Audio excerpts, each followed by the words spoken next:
বাহারি রঙের নানান রকমের শীতকালীন ফুল দেখতে প্রকৃতি প্রেমীরা প্রতিদিনই ভিড় করছেন নরসিংদীর মেঘনা তীরবর্তী নাগরিয়াকান্দিতে। দেশের বিভিন্ন জায়গা থেকে দর্শনার্থীরা যাচ্ছেন সেখানে, মুগ্ধ হচ্ছেন নানা রকম ফুলের সৌন্দর্যে। নরসিংদী প্রতিনিধি লক্ষণ বর্মনের তথ্য ছবিতে ডেস্ক রিপোর্ট। শীতের আগমনে প্রকৃতি সাজে তার আপন রূপে।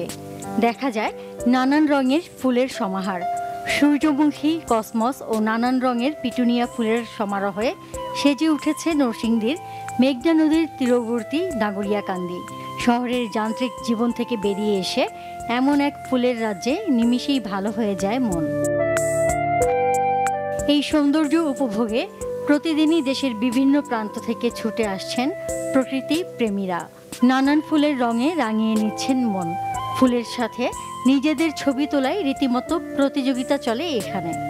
এখানে প্রাকৃতিক পরিবেশ, এই যে এত সুন্দর সুন্দর ফুল, যে বিটুনি ফুল, ওই যে সূর্যমুখী ফুল, মানে মনোমুগ্ধকর দৃশ্য, এবং পাশের নদী, খুব ভাল লাগছে। হ্যাঁ, আগেও আসছি, অনেকবারই আসছি, তারপর আজকে আসলাম, সময় পেলে আসি আর কি। প্রাকৃতিক ভাবে অনেক সুন্দর হবে, তারপরে ভালো লাগবে সবার, ঘোরা বিনোদনের জন্য একটা জায়গা হবে।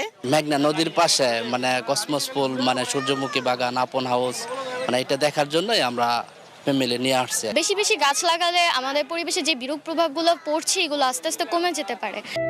বাগান মালিক বলছেন, প্রকৃতিকে ভালোবেসেই প্রতি বছর প্রকৃতি প্রেমীদের জন্য বাগান সাজিয়ে তোলেন। এর মাধ্যমেই প্রকৃতি প্রেমীদের কাছে এই জেলাকে তুলে ধরতে চান।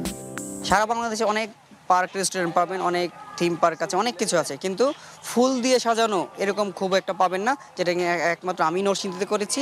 আর এই জন্যই নরসিংদীর মুখে এখন সারা দেশের মানুষ এখন নরসিংদীর মুখে হচ্ছে। দেশের প্রতিটি জায়গায় এ ধরনের বাগান গড়ে তোলার আহ্বান প্রকৃতি প্রেমীদের। Bangla vision news desk.